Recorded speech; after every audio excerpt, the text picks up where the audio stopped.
Salve, salve galera do oitavo ano, tudo bem? Beleza com vocês? Tranquilo? Vamos lá então.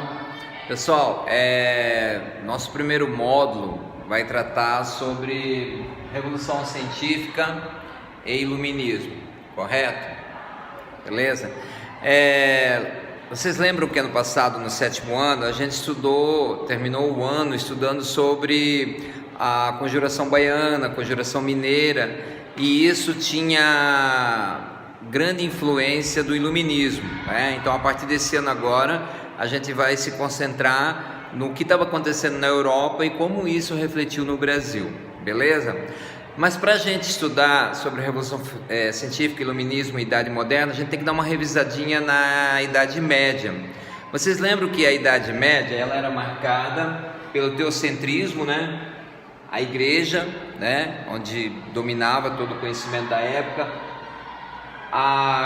o feudalismo, né? Então as terras, senhores feudais eram que mandavam nesse período. Então pessoas ricas, né? Eram pessoas que tinham terras, né? Portanto, terra era sinônimo de riqueza na Idade Média. O poder era descentralizado, né? Não tinha um rei todo poderoso, certo? E a força do rei era muito limitada no período da Idade Média, que foi de 476, né, com a queda do Império Romano do Ocidente, até 1453, com a queda do Império Romano do Oriente, Constantinopla, tá? E você era escravo da terra nessa época. Não era que nem na época dos egípcios, dos gregos, dos romanos, que você era escravo, era um objeto da pessoa. Aqui não, né? Aqui você é escravo da terra, certo? Então, só para dar uma recapitulação rapidinha sobre a Idade Média. A Idade Moderna, ela foi de 1453, certo? Até 1789, tá? E ela era marcada pelo antropocentrismo, pela razão, certo? O homem, Deus sai de cena nesse período da história e o homem então é que vai predominar. Navegação, né? Começam as grandes navegações, o mercantilismo. A moeda é uma forma de riqueza, porque quando os portugueses, principalmente os espanhóis, chegaram na América, eles levaram muita sorte que já encontraram ouro, onde é o México hoje, na América Central. E aí esse ouro foi todo para a Europa. Então, nessa época, a Espanha era o país mais rico do mundo, porque tinha mais ouro e prata. Surge uma nova classe social, a burguesia, que eram os comerciantes, e a centralização política, ou seja, o poder vai ficar na mão do rei devido a uma aliança com a burguesia que a gente vai ver daqui a pouco. Vamos ter um Estado forte, uma burocracia, né? O rei vai precisar de funcionários públicos, vai precisar de servidores, assim como nós temos hoje, para poder administrar esse grandioso reino. Vai ter crescimento urbano, as cidades vão crescer muito, vai ter uma ideia de Estado nacionalista, territorialista, né? Essa limitação dos países então da Europa. Necessidade de fiscalizar, o governo vai precisar, o rei vai precisar de pessoas para fiscalizar, né, impostos, e o rei se torna forte, certo? E vai ter o enfraquecimento da nobreza. Quem que é a nobreza? Na pirâmide social dessa época, nós tínhamos um rei, nós tínhamos a nobreza, nós tínhamos os comerciantes, os artesãos, os camponeses na base da pirâmide, certo? Então a nobreza ficaria abaixo do rei. Só que eles vão enfraquecer, né? Porque a burguesia nesse momento então vai crescer muito. Mas além de marcos, eu não quero trabalhar somente com marcos, né, históricos, né, com datas, mas sim eu quero apontar para vocês aqui 5 pontos de mudanças da Idade Média para a Idade Moderna. Esses pontos são muito importantes para nós entendermos a história e o período desta época. Vamos para o primeiro ponto, certo? Ponto político: absolutismo monárquico, teoria do direito divino e formação dos estados nacionais. Então, o que estava acontecendo na política nessa época, né? Na Idade Moderna? O rei se torna um rei absolutista, um rei muito forte, certo?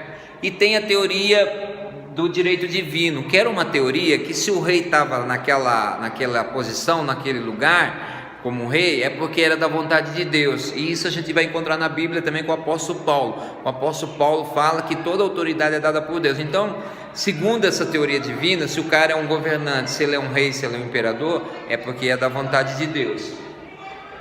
E está começando a formação dos estados. Os estados estão começando a se formar agora. Quando eu falo em estado, vocês vejam que está com letra maiúscula aqui, é porque são países, certo? Segundo ponto de mudança na questão social, certo? Desigualdade social.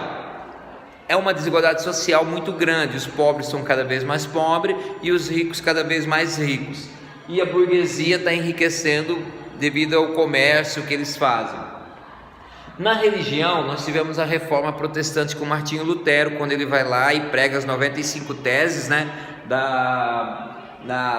contra a Igreja Católica. E aí, em resposta a essa reforma protestante do Martinho Lutero, a Igreja Católica vai então elaborar uma contra-reforma porque estava perdendo muitos fiéis.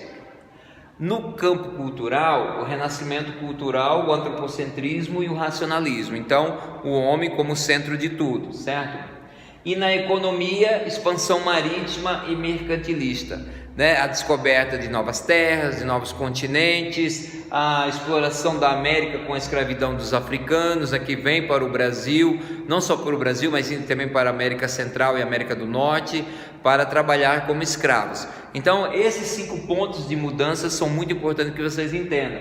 O primeiro ponto, o político, o social, o religioso, o cultural e o econômico. São essas mudanças que estão acontecendo. É importante que vocês entendam essas mudanças que estão acontecendo nesse período da história, certo? Tudo isso só aconteceu porque a aliança da burguesia com o rei, certo? A burguesia criou uma aliança onde eles chegaram para o rei e falavam assim: rei, a gente precisa de proteção militar porque as nossas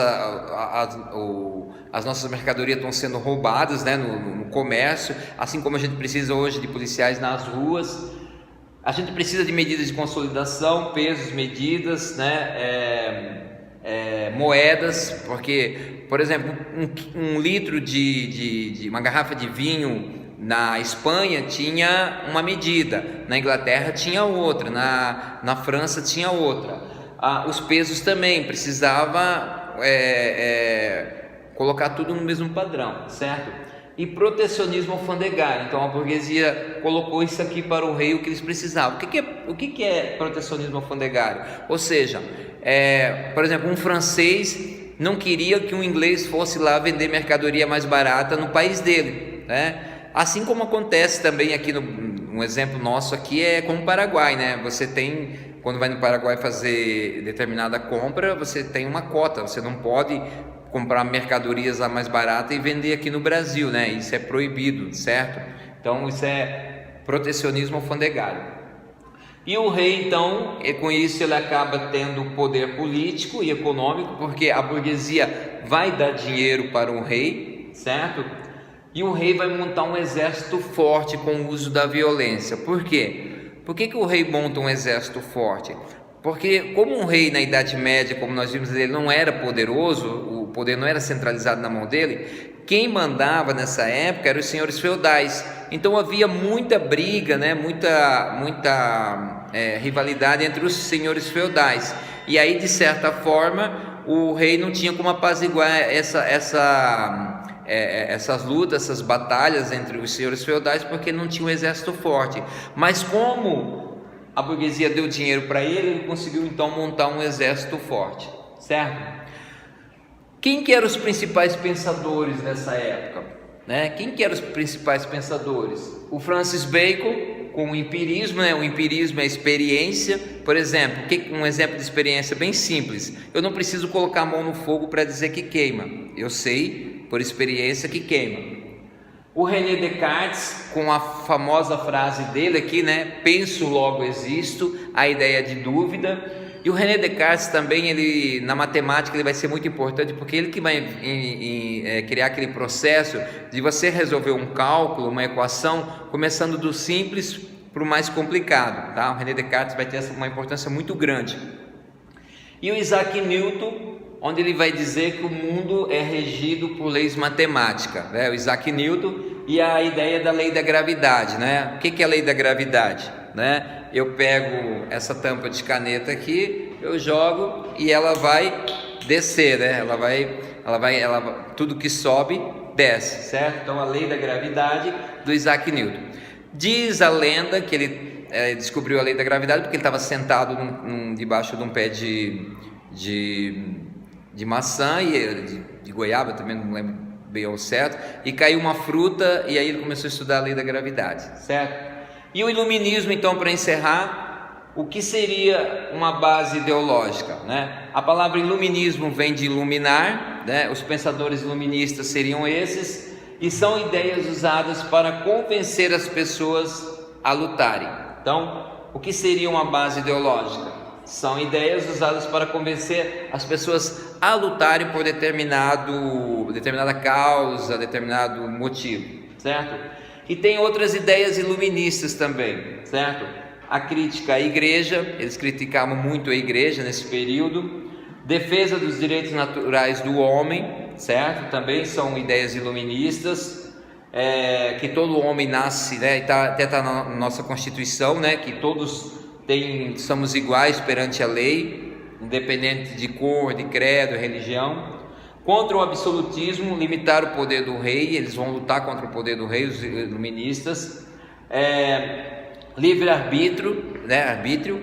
Deísmo, o que é deísmo? Deus deu direito a escolher o que é certo ou errado, ou seja, você tem direito a escolher o que é certo ou errado, cabe a você.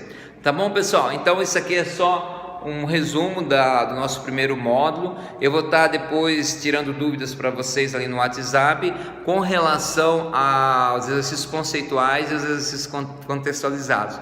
Valeu? Espero que tenha ajudado vocês. Na semana que vem, mais um vídeo esclarecedor de mais um módulo aí. Um abração, tudo de bom para vocês e até mais.